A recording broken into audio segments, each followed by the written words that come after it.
Hi, how's it in the name of Christ? How you doing? It's your girl Crancake Karabo. I hope you're good. I hope you're peachy. I hope you're stellar, and I hope you're in a neat little bunch. If you're not, welcome to the party. Is that just not the story of our lives? So today is the 15th of April 2025. Yesterday I forgot to say the date, so I'm saying it today. And it's a relative, whatever, it's a persecuting day, okay? There's like a lot going on cosmically, and I am here to talk about that. I did make mention in yesterday's video that I am going to be recording pretty much daily or as frequently as I can in order for me to overcome this hurdle. I've just come out of a horrible space, a terrible environment, and I guess that's what we're gonna talk about today. But before getting into that, I just want to put some caveats out there. Okay, so look, I said that I'm not going to do very many edits, but it appears I'm a creature of habit. I do have my computer, and I do have this phone on which I'm recording, even though there is another phone over here that I'm exporting from. So I very potentially might still engage in the laborious editing that I tend to engage in anyway. I don't know, but I think I've found a faster way to work, especially when I don't have animation. So maybe the thing that's gonna get my content posted faster is eradication of animation more than it is just eradication of like content, like editing quality. I don't know, we'll see. So I may potentially have captions or not, because on the previous video I said that I wouldn't have captions, I wouldn't have this and that, and lo and behold, look, there were captions. But then again, maybe that's because it was only one part. Usually I do very many parts, part 1, part 2, part 10, so I don't know, depending really. But I certainly am going to maintain a certain level of giftedness in terms of editing, because I see now that I can. I've been editing largely on my cell phone devices, but I realize that I have my computer, so for the work that I'm using as interludes in the center, then we're going to use a computer. Okay? Yes, I have to get stuff off my chest. I'm freshly, newly exited or escaped out of a crazy environment, and I'm here to try and counsel, I suppose, anyone that will hearken, whoever will be here that will listen with a good ear. Concerning that, I do have enemies that are perpetually pursuing me, but that's what we're talking about, okay? From what the Lord showed me eventually, I'm going to get hearkened to. So it makes no sense at all for me to just speak to my violent enemies, my crazy enemies, because there will at some point be individuals that I should take my content and run with it and enable themselves along, find healing. So we will speak to that healing component of stuff. I'm sorry if my hair is a distraction. It is a mess. I don't have time to get around to constantly bringing down my protective styles and putting them back up again, because my life is hard, and when you're in a lot of pain you don't have time to like groom and etiquette and whatnot. Insofar as it's neat, insofar as it's not neat, it's not that neat, but it's there, it's not falling off, that's all that matters. One day I'll get around to my hair. Not that I have to apologize, but listen guys, the topic of today, as you can see on my added timestamp, I added a timestamp, it didn't come with the application. It is the 15th of April, I did say that, is, I suppose the topic will be, this is how you escape, or this is how you run. Yeah, this is how you run, this is how you escape. Some variation of that, that's the topic of the day. Kindly gaze at my scripture of the day as well. It's probably swinging left and right over here. I made a decision I'm going to keep that because it's a beautiful feature. Why get rid of it if it is beneficial? And if there are captions, note that they are not always accurate. They're auto-generated by an application, and I don't have an incentive to edit them because I don't get viewed. So on the day when I have a proper audience, we will gaze at those captions and see if we can't create them. But before then, they're just going to stick around. I don't really have anything else to add as a caveat, so let's just get straight into it. Okay, so it is 2025, you guys, and I'm a godly woman. I'm a child of the living God, but this issue that I am addressing is not only the problem of godly women, but it is, I would go so far as to say, by far, the best survived by godly women. It's written in Psalm 91 that 1,000 may fall at your side, 10,000 at your right hand, but it will not come near you. And I am a witness, testimony of the veracity of that. So for those of you who have no awareness, I shall put it out there. I am from South Africa. Okay, before I get into that, this is a new ministry where I'm posting anew, but please look down below in the description box if you want the last place that I come from, my old ministry. I had to flee that. I had to leave for the very reasons that I am I had to leave that space for the very reasons that I am presently expanding on. Okay, the very thing that I'm here talking about is the reason why I'm no longer in my old ministries. The youngest, their ministry was about 2 years old. The oldest was about 10. I had 5 channels, and I have spent 10 years, that is, all those 10 years in flight from the very epidemic that I'm presently going to speak about right now. So look at the description box below. There will be a link to my old channel.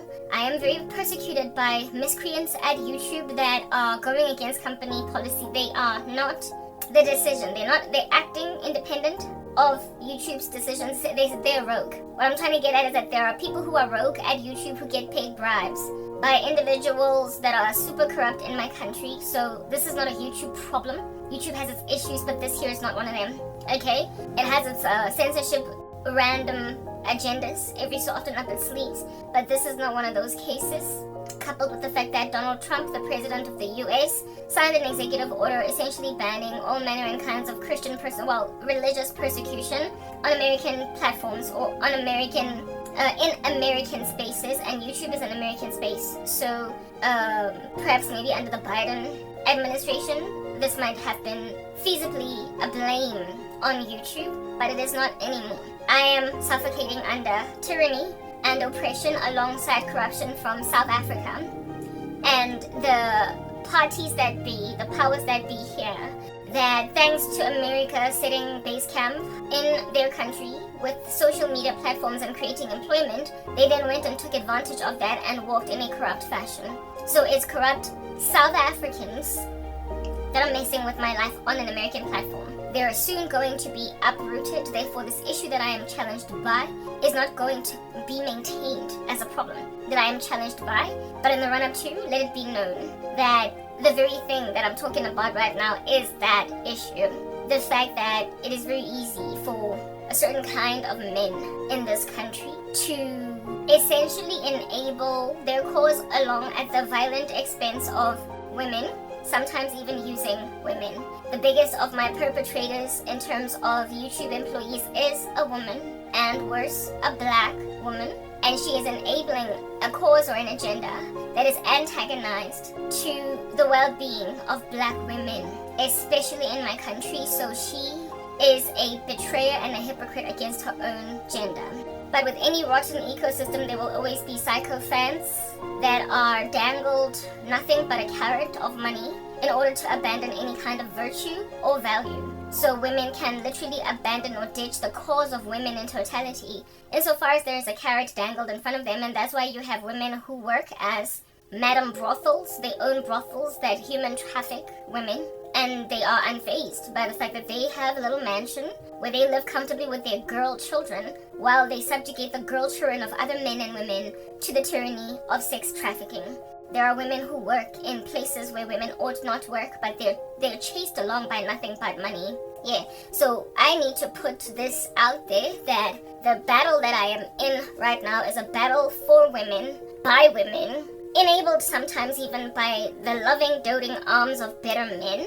But it is, unfortunately, if you live in a country like South Africa, our problem alone, with nobody coming through for us. So let me just put that out there. I am a South African woman. And let me just throw some stats out there for you. This nation that is South Africa is frankly presently quite dastardly politically. It is being shown flames on the international landscape ever since President Trump took office in the White House. And our leaders are ridiculous. They're crazy. As a result of the crazy of just about everybody in this country, there is nobody coming through for this challenge in the country, this issue, this problem in the country. The women therein, who make up, just like in most countries, pretty much half the population, and yet we're passing away anyway.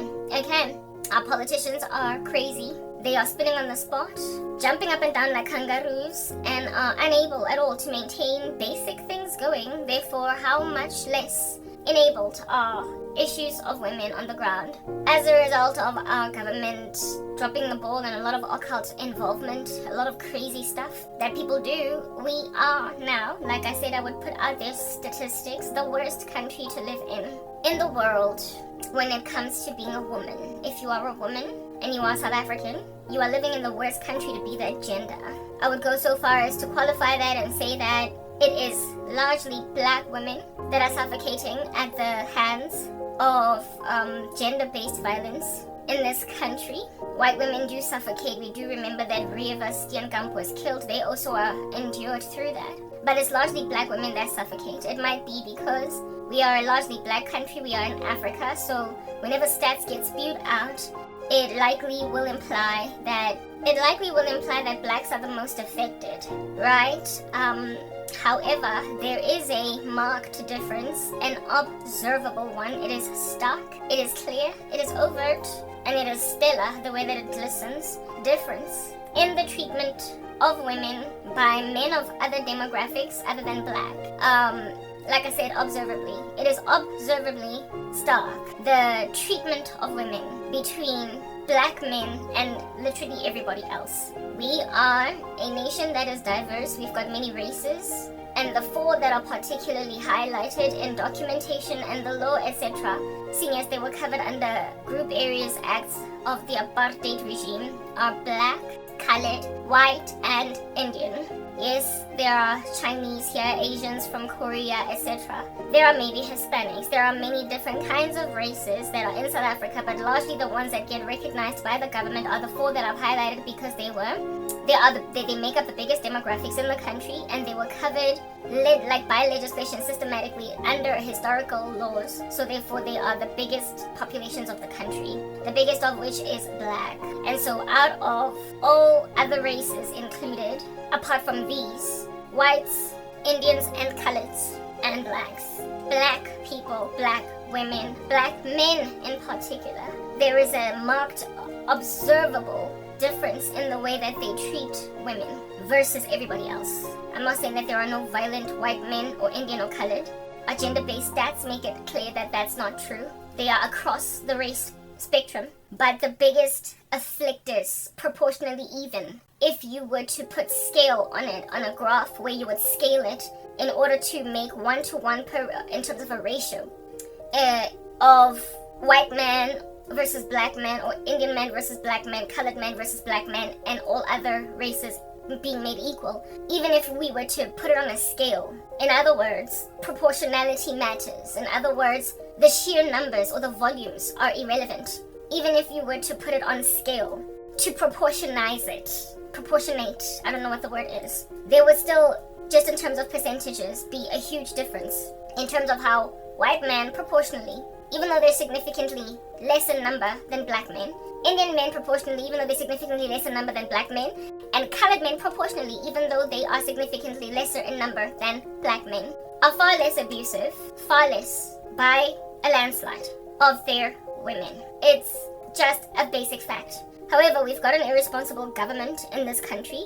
Across the board, frankly, there is no politician that I trust, okay? Too irresponsible to admit the impediments inside the black community. I'm sorry, I'm doing edits here because I have got to, okay? Otherwise, I'm going to be behind. There is a massive, huge, gargantuan issue. Oh, goodness gracious, man. I really can't do this. Yeah, our government is very, very irresponsible. Our government is irresponsible, and in their irresponsibility, they lack accountability. They will never say, okay, I did it. And for as long as you can never say, I did it. For as long as you refuse to acknowledge that some flaw, some systematic error is your fault, there will never be healing. Such structures have to be uprooted by... Such structures must necessarily be uprooted by essentially what would be the tantamount of a coup. Like a structure that is a monolith that must be brought low by a revolution, a revolt. It has to be ripped apart like a carpet from the four walls of a house, like a wall-to-wall carpet, where there is an infestation of some insect. You've got to rip that whole carpet apart and then fumigate, bring in some construction workers to re-tile or re-carpet, if at all you're going to live properly again. Otherwise, it's going to be maintained as a Wimbawe some kind of a forest. It's going to be maintained as wildlife in your house, because some structures are impossible to cure, to heal with corrective action. Some structures cannot be regressed from a state of comprehensive decomposition back to some kind of semblance of a normal existence. So therefore, what's necessary is for complete erasure, complete deletion, complete replacement, in order for there to be any kind of healing. So the nation, and I've been prophesying this a lot in my previous content, in my old channel, so please go check them out in my description box below, that channel out. Absent of the whole thing being uprooted, that is the South African government, all of it, as in literally all of it, absent of it being uprooted, the country will never heal. Because we've got these politicians who, if at all, they're white, sometimes they're Uncle Toms to the black government. If they're white, they're sometimes Uncle Toms in the sense that they don't rebuke the black government. Or if they're white, they just get ignored in the National Assembly, like Athol Trollip, when they start to raise issues against indiscretions on the ground, in particular as they are performed by black politicians. So it's like nobody can catch a break. So therefore, there's literally, it appears, no way for anybody to go. And for as long as we've got an accountability unpreparedness, an accountability taking unpreparedness on the part of our leaders, I use that word very loosely, insofar as we've got that for a problem. Nobody's, like, women, South African black women in particular, are going to suffocate, okay? Like, God made Eve for Adam. He made women for men, for us to be helper suitables to them. And when they drop the ball pertaining their responsibility to protect, to cover, to have our back, they subjugate a creation that came later, that came afterwards, to the tyranny of nakedness, to the tyranny of being abandoned to the elements. It's like a baby. I have a video that I have done where I indeed utilize the analogy of a brand spanking new baby to explain just how women are to men. Because just like women, we give birth to babies, and then, unlike some other animals in the wilderness, if we leave it there, just lying, rolling around in its vomit and its feces, it will die. Absent of a human being being touched, when it has just come out of a mother's womb, it literally can die. It will die. Human beings, not can, will. It is a determined thing. Human beings cannot survive without human touch, without love, without adoration. Do you understand? Without care. We have to be, like most mammals, raised by that which brings us forth, for us to be a thriving, going concern. Otherwise we will die. Even if we were to get fed intravenously by pipes, if we were to get fed intravenously by IVs, we will still perish with our basic needs met, because we don't have something so ethereal as human touch. It is important. Therefore, that which springs forth from you as a human being, given that you're not made like an animal that can abandon its young or eat its young after it's born, we necessarily comprehend as people that it's important to take care of babies so they can survive, so they can get to the age of 1 month, and then 2 months, and then 1 year, so babies can grow from strength to strength and not pass away from abandonment, because that's a total thing. Neglect can kill a newborn baby. We survive it as grown-ups because we eventually become self-sufficient, self-preserving, self-enduring, self-lingering. So we can take care of ourselves when we have been thrown in solitary confinement, when we've been thrown in isolation. We as grown-ups can still survive that. But there will be a severity of depression that could cause so much despondent and despair that you might end your own life, because there is a problem when there is no touch to the human being or company to fellow human beings. You put them in a position to die, and babies totally die altogether, literally, physiologically. They pass away, their systems shut up when there is no care from a grown-up, when there is no affection, no holding the baby. I'm sorry, I struggle to multitask, but as soon as I am done with this I will be 100% yours. Okay, yeah, so seeing as mothers bring forth, I used this analogy in one of my other videos. I'm sorry if I'm being repetitive, but I guess that's the nature of instruction, right? Seeing as babies pass away when brought forth from a mother that neglects it, or that dies and the baby's just left there. Eve came from Adam. She was made from his rib. So she is essentially like the almost equivalent tantamount genetically like offspring, except it's a wife. The Lord fashioned Eve from Adam. And so it was necessarily God's instruction that Adam should take care of Eve. Do you understand? It was bone of his bone, flesh of his flesh. Adam was to steward the human being that is in front of him, that is Eve, with carefulness. He was to gaze upon her safety with intentionality. It was important that Adam care that Eve is okay.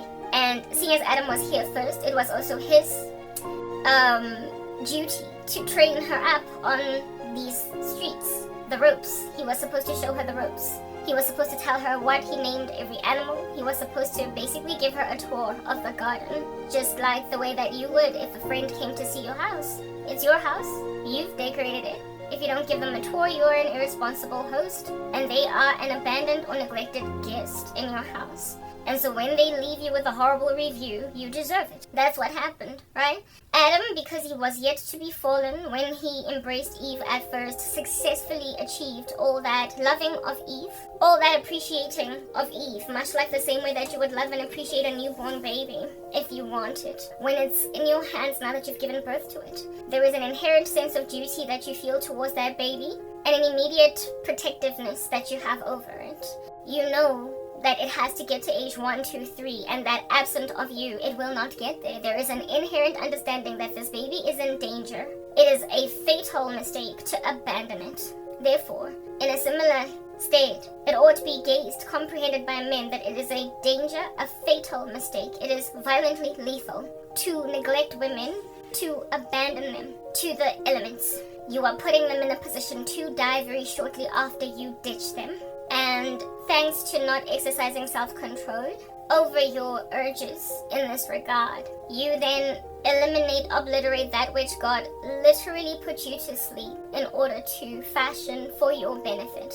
Because he did, after all, say, "It's not good for Adam to be alone. I will therefore make Eve for him." It was a gift from God. Upon making an observation, rightly so, as he ought, that man is not supposed to be alone. When then you are awarded a gift and you don't rightly steward it, understand that the loss of that gift, because it now has perished, the loss of that gift because it died, the loss of that baby that you neglected because now it's died from neglect, will sting, it will hurt, it will bereave you, it will leave a void, it will absolutely shatter you. And so therefore, when you never mind by neglect, but deliberately go out of your way to abandon Eve, you are putting yourself in a position to endure an inevitable bereavement that you, for some strange reason, anticipated you are not going to feel, because you were in a fever of demonic possession that made you think that you can do without Eve, in the same way that every so often Eve irresponsibly thinks she can do without Adam.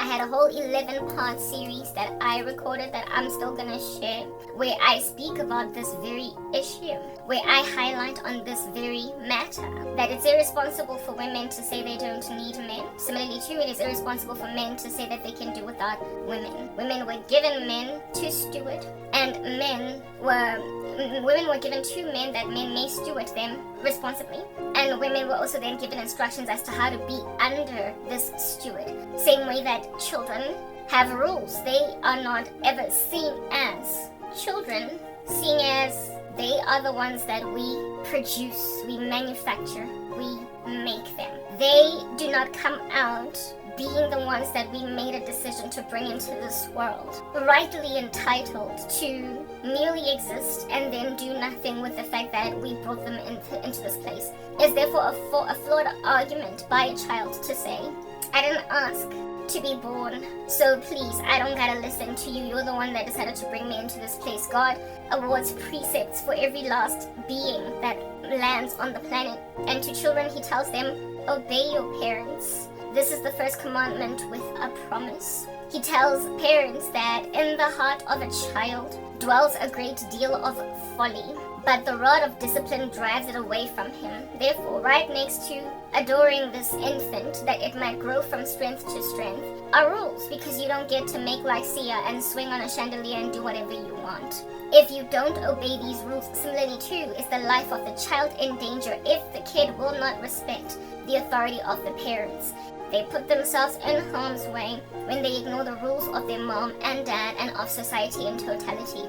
They could literally die because they don't obey their parents' rules. So it is self-preserving by children to obey their parents in the same way that it is the dutiful, responsible thing by parents to gaze upon children as their responsibility, that the kids might not die. It's a symbiotic relationship that is mutually beneficial. The mother and the father gain parenthood that can be very rewarding, and the son and the daughter gain protection, love from mom and dad, alongside a lingering concern as a person, a future that is built for them, that is stewarded, protected by parents, and in exchange this child just gotta keep themselves in a bunch in the house. They don't get to throw their toys out the cot. They must contribute their own in the household. They must wash dishes. They must make sure their bed is made in the morning. They must do homework. They must respect teachers, etc. So it is a symbiotic relationship, and when any of the parties in this ecosystem don't care to adhere to what God will tell them to do, of course structures fall apart, families fall apart, kids become miscreants, delinquents, full of misdemeanors, hard to manage, while parents just become these absolutely irresponsible, despondent randos that cause children to be traumatized from a plethora or a slew of random actions that they walked in thinking that kids can take it. Well, yes, Eve too popped out of Adam. She was suddenly there after she was extracted from his rib. He woke up from a deep slumber and discovered that Eve was right over there, and then said, this had lost his bone of my bone, flesh of my flesh.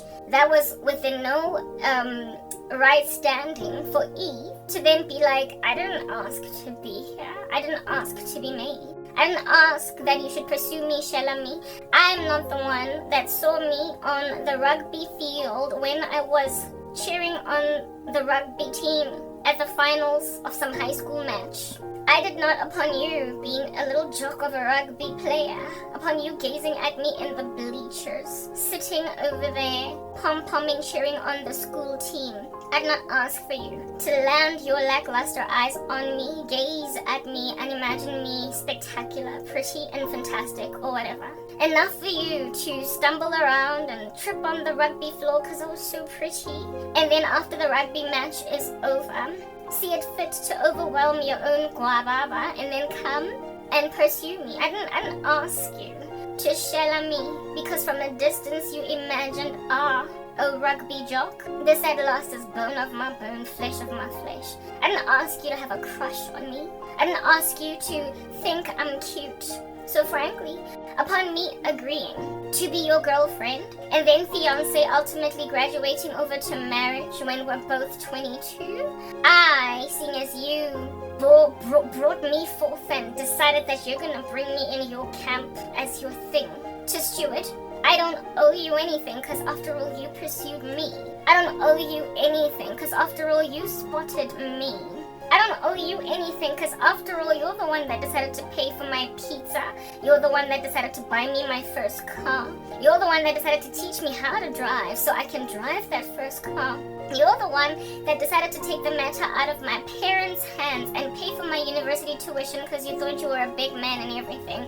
I don't owe you all this hard work that is involved in being a wife and a mom and a steward of the affairs of my household. I don't gotta, cause you spotted me when I was just 17 and you were 18. You are the one that decided that you're gonna shake in your pants and then pursue the prettiest girl in school. I don't owe you respect, honor, humility, alongside taking care of your gangster behind. Now that you're a grown man out here with a grown man job in corporate South Africa and you've lost your beef muscles from high school because you didn't make the university team. I don't owe you jack, especially considering now you've got cover. Eve can say that, and Eve keeps saying that in 2025. But Eve could not be more wrong, because while it was indeed the prerogative of this jock rugby player Adam to pursue her from a distance, seeing something sparkling in the bleachers, this woman, by God's ordained instruction, automatically ought feel a sense of duty to serve, submit under the man that pursues her, that she agrees to be with. And when she then drops that ball, she then puts Adam in a position to also perish from neglect, abandonment, also perish from solitary confinement that can land a man over to suicide. Suicide of which in this instance is largely spiritual more than it is physical, because death in the scriptures is described as spiritual. It commences at a spiritual level before it becomes physiologically a thing. Before you actually code and flatline, you are born spiritually coded and spiritually flatlined. We are born spiritually dead in our sense that our parents conceive us, and there is none of us that does good, not even one, for all of us have sinned and fallen short of the glory of God. Therefore, given that we are born essentially hell-bound, absent of us embracing Christ, we will end up there anyway. Yeah. Spiritual death in this instance can be maintained in a man in the climate of a gangster female. It is written in God's word that a great girl in the life of a man is like a crown of glory on the head of this man, but a gangster Delilah woman is rottenness in his bones. Rottenness is a putrefaction, it is a decomposition process that lends a person over to the ground from where they commenced. Ashes to ashes and dust to dust, for from the dust you were manufactured, O Adam, and to the dust you will return, because you saw it fit to fall apart thanks to Eve, and you following after your wife when you were supposed to rather be the leader. You get recovered to the dust, and absent of embracing the second Adam, you do not get resurrected unto life, but rather to condemnation and everlasting strife. So, death in a human being is maintained, that putrefaction, that rotting, that perpetuating decomposition is maintained when they're in the company of nasty. When they're in the company of nasty folk, they are maintained in a deadness. Do you understand?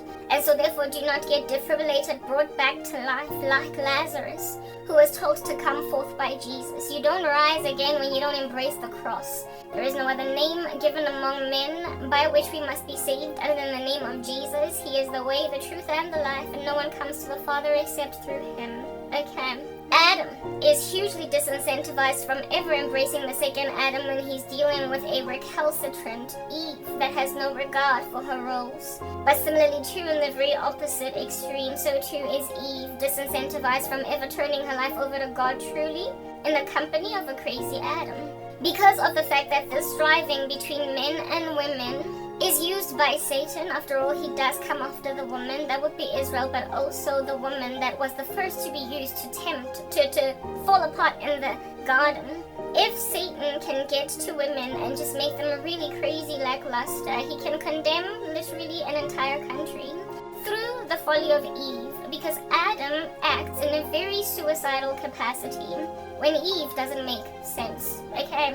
By suicide, I don't mean the physical act of grabbing a noose and killing yourself, but the spiritual act of maintaining yourself in spiritual death and not taking up the second Adam, or at least patronizing the second Adam, who is Jesus Christ, with your mere profession of faith on your lips, albeit not knowing him from a bar of soap. Bad girls make for gangster husbands, is what I'm getting at. And so too do gangster husbands make for horrific women that the Bible says the earth cannot bear up under an unloved woman who gets married. Therefore this rebellion between men and women does no other thing but lend men and women to the flames of hell. At the end of their lives, when their silver cords are cut, they just hop in like Olympic swimmers into a swimming pool, molten lava, having deceived themselves in some instances that they're going to heaven because they've made a mere profession of Jesus Christ on their lips, okay? I'm here to try and make a case for Christ, for women to escape condemnation,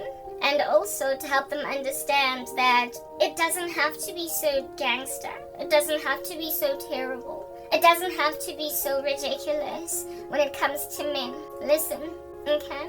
The road is narrow that leads to eternal life, and only a few people find it.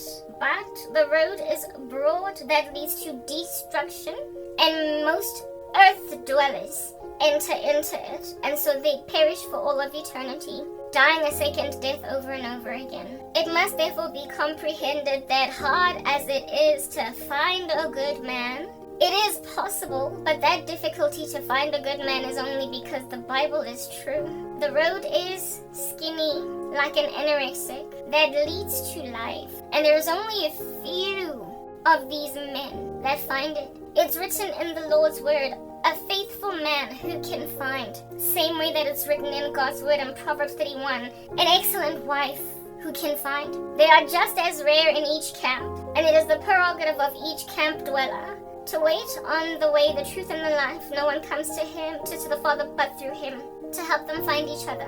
Especially in this 2025 where it's ridiculously cancerous. Roaming the streets of dating South Africa and anticipate that by merely putting up a profile in a Christian website that you're going to meet a Christian man. Not everyone, Matthew 7, it is written in God's word, who says to me, Lord, Lord, will enter the kingdom of heaven. For they will say to me at the last day, Lord, Lord, have I not prophesied in your name, and in your name did many mighty miracles, and in your name cast out many demons?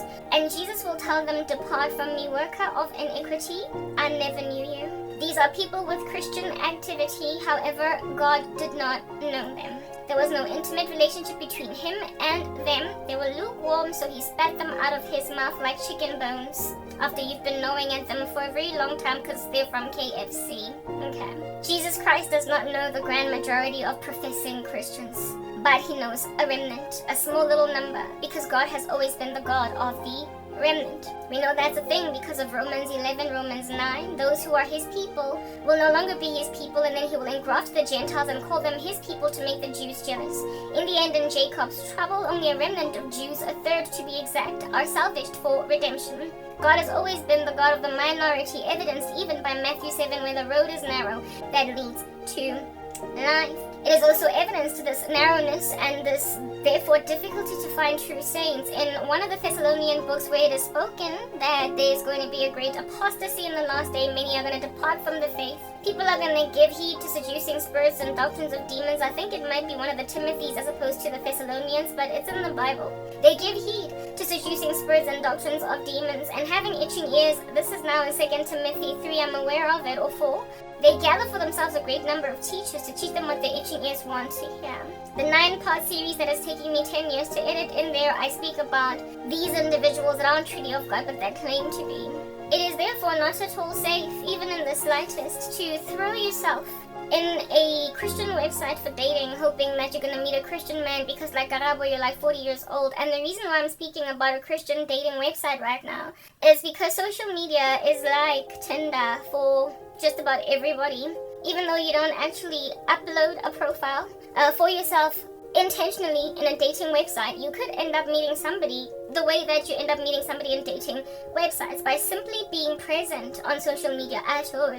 People can find you, alright? Especially when you have got an account that enables for direct messaging. YouTube doesn't really have that, but if a person goes into your, what do you call this thing? Into your main landing page as a content creator on YouTube, they can find your email address if at all you're any kind of responsible YouTuber, because if you are monetized or if you intend to get spoken to by people who might interact with your ministry, you have to put your email address down, because that's how brand deals get etched in the ground. That's how people communicate with you. But it's very hard to find this email address by Lay Janes and Lay Joes, because they don't know to go on the landing page on YouTube. But if you, as a content creator, which I do, have got a contact me in your description box, as in you make it clear that if you want to talk to me, you can holler at me, and you put that either in a pinned comment or in your description box below. We can just, copy that email address, plonk it into an email, and then send you an email. And some of these people who are sending you an email are not merely trying to fellowship with you. They are not merely just trying to, hang out with a sister in Christ or ask some questions out of curiosity. Essentially the purpose for which you put that email address down. Sometimes they're trying to pursue you. The same way that a guy scouring a dating website would try to pursue you.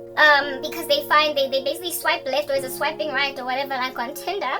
They are interested in you and your profile. They like your photos. They like what you appear to be about, and so they are just sliding into your direct messages. That is a cesspool. Guys, I'm here to warn you. Okay, look, I'm pressed to pee. Let me go use the bathroom, and then we shall continue with this message. Okay, I have returned, and I'm feeling relieved. Anyway, whatever. Overshare, you didn't need to know that. Where did I last end? Yes. Sometimes you put your contact details in your description box, and then people contact you from there. It's almost impossible in 2025, if you've got any kind of social media presence, for people to not slide into your DMs somehow, even if you don't put your email address out there, unless of course you are Elon Musk or whatever, where people absolutely and comprehensively cannot write you, they cannot send you a message unless you go out of your way to really just close off. That way, people are just not going to find you. Also, people can very easily find you, and also the possibility, the likelihood for a person to respond to a direct message is significantly increased when you are lowly. When you are essentially nobody, you haven't arrived, and when as a woman you don't have that protection that I spoke about, that Adam owes Eve, essentially just by mere virtue of him waking up and finding her there. When you don't have it, psychologically that's just the way that it is, okay? God himself manufactured that psychology in us. He built it into us. We were made for fellowship as human beings, and so therefore when it's absent, we will seek it out. Love thirst, that's why it's called a thirst trap. When some random dude is offering you some kind of service and making that an observation, therefore, upon offering you that service, that you're in dire need of it. These thirst traps, the only reason why they work is because we've been built to have a thirst for human fellowship. It's not an error to want love. It is the right thing. And anybody that tries to sear that or shove it down into their subconscious or whatever, is doing themselves a disservice, because eventually when you bottle stuff in, you pop, you burst, okay? Therefore it is right and the human thing to do, to desire love. And there is no shame in that. The shame is in the one who is withholding it from you as a means of punishment, and the shame is in the one who is swallowing it precisely because they make an observation that nobody's awarding it. The shame is in a last days world that hates one another, betrays one another, and because of an increase in lawlessness, the love of those people grows cold, like it's written in Matthew 24. When people withhold affection from you, it is not shameful for you to still linger and long for it, because that's how God made us. Shame is on them. The shame is on the individual that's going out of their way to thirst you until you take anything at all. So the most vulnerable women, which is a video, who are the audience that I'm trying to get to right now, among the most vulnerable women are those who have not been made to enjoy that which would be the responsibility of men in society, as they are ordained in such a fashion as that by God. Adam made, then Eve. Adam, upon observing Eve, inherently then understands a duty within himself to protect her, to shield her, to cover her, to have her back, to make sure that she is a maintained concern. Something that's just going to keep on beating and beating and beating in the heart therein. He had a prerogative to maintain that life force in her. So he immediately wore responsibility, a vestige of such responsibility as that, on himself prior to the fall. But, and I make mention of this time and time again in my other videos, so I'm not going to expand on it too much. The fall, God judged us as the human race, and among the judgments were, Adam, you're going to try and lord it over Eve with an iron fist. Essentially, you're going to be megalomaniacal and abuse authority, and Eve is going to so desire your affection and your protection. After all, she's like your baby. She's like your child. You know how a child is when you abandon it as a parent. It takes forever and a day for it to get calloused against you as a parent. It'll literally follow you around groveling for scraps of your affection. It'll cheer you on and protect you in school and not tell people that you're abusing it for very long before it eventually develops such a strong callous against an irresponsible parent that there's nothing you can do to recover that kid to the parent. How long did it take you if you've got a deadbeat dad? How long did it take you if you've got a deadbeat mom to write them off? I personally can vouch for that. My dad was a deadbeat dad, and it took me literally when I was finally working in corporate South Africa to finally write him off. All throughout my prepubescent, my preteen years, my primary, my preschooler years, my high school years, my adolescent years, and even early adulthood, I thoroughly was still trying to give this guy a chance. Because that's just what happens when you are progeny, when you are offspring, or when you are a derivative of some other human being. You will always want to see the best side of them. You will always make excuses for them. You will always have hope that they'll come around because they were made to love you. You came from them, and so they had a duty to love you. They were supposed to love you. And when they don't, given that you have no other mom, given that you have no other dad, you then will grovel at their feet all the way up until you're a young adult. You will grovel at their feet all the way until you're a young adult. But over time, the pain that they endure you through, just the yo-yo, the ping pong match of insanity that they perpetually walk in, calluses you. But how long did it take? 2 decades. How long did it take? 2.5 decades. You had to get to a quarter-life crisis as a 25-year-old to finally realize that your dad is never coming around. At which stage you then start to compensate for the lack of dad or the lack of mom, this lack of relationship.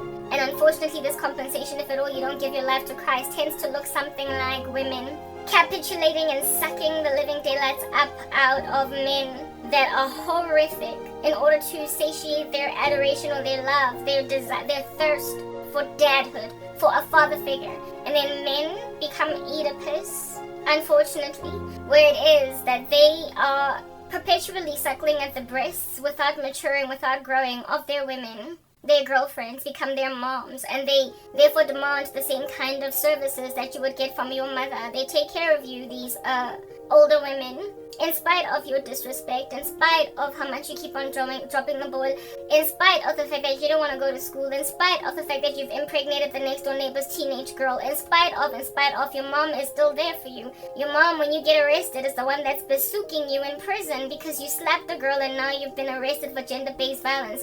She's the one that's there in court even though your dad is upset, in spite. So it's just a violence of Oedipal complex, and it's an Oedipus complex type establishment thing. And if the absent figure in question here was not so much the mom but the dad, you then get this kid that's supplementing his belief of what it means to be a man with other kids who are yet to establish a sense of morality, a sense of the world, a sense of the earth as to how it ought to be, a sense of the true God-ordained patriarchy and how it benefits society. And so they make their boys their dad figure. And seeing as you're all growing up, you're teenagers or you're young adults who are yet to establish any kind of responsibility in your bones, they then either become gangsters or just belonging to this like crazy man cave of misogynistic thought that hates women, and all they can do in this little hub is speak smack against the other gender that was made for them, that they have a duty to protect, and that they can callous over the years when they mistreat it until they become these bitter broads, these angry women, and in my case angry black women, that are essentially irrecoverable from the precipice of death due to how angry they are. And so the cycle goes on and goes forth.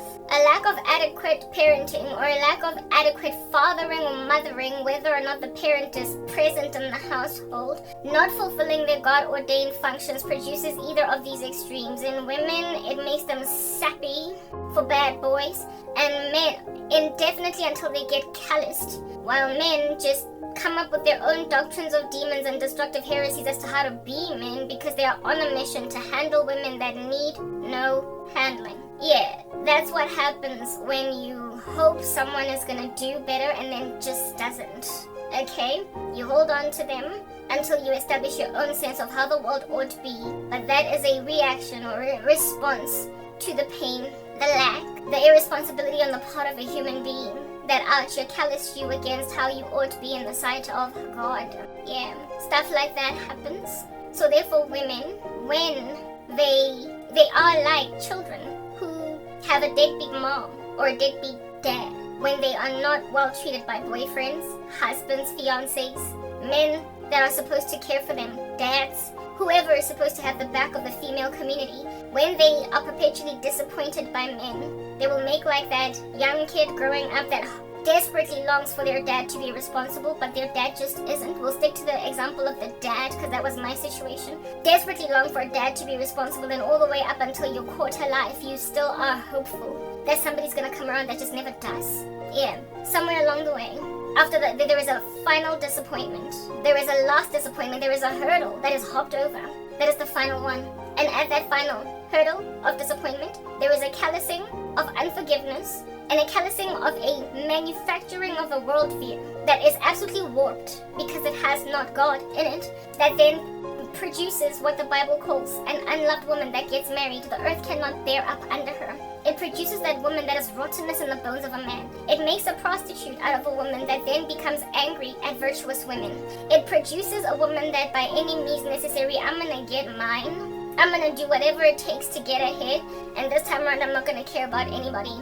It makes irresponsible moms. It makes narcissistic moms over daughters. It makes mothers who literally make their sons their second husbands and so endure through the tyranny of momster-in-law, these men's brides, okay? Like that horrible mother-in-law that you can't stand. It produces things like these. Because of deadbeat, irresponsible fathering and mothering, there is something that happens inside a woman that started out dating.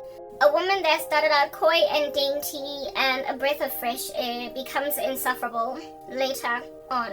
Why does she become insufferable? Like I said, because of the irresponsibility of being adored. So when you don't fulfill your purpose as a man as ordained over you by God, not man's rules or your own viewpoint of the world, but Jesus, when you completely ignore this, you completely ignore that God explicitly told you, love Eve the way that Christ loved the church. He gave his life for her. So do the exact same thing. Lay yourself prostrate on the floor. Do not merely gaze at her being all pretty and then be like, this at last is bone of my bone and flesh of my flesh, and then just sit. Gather dust. Expect yourself in a kingly demeanor to be fed, satiated by this groveling woman whose judgment was to essentially desire you for all the days of her life. That was Eve's judgment. Her judge, like Papa, you know that it is a judgment. You know that it is problematic to imagine that there's nothing wrong, with women loving men, desiring them all the days of their lives.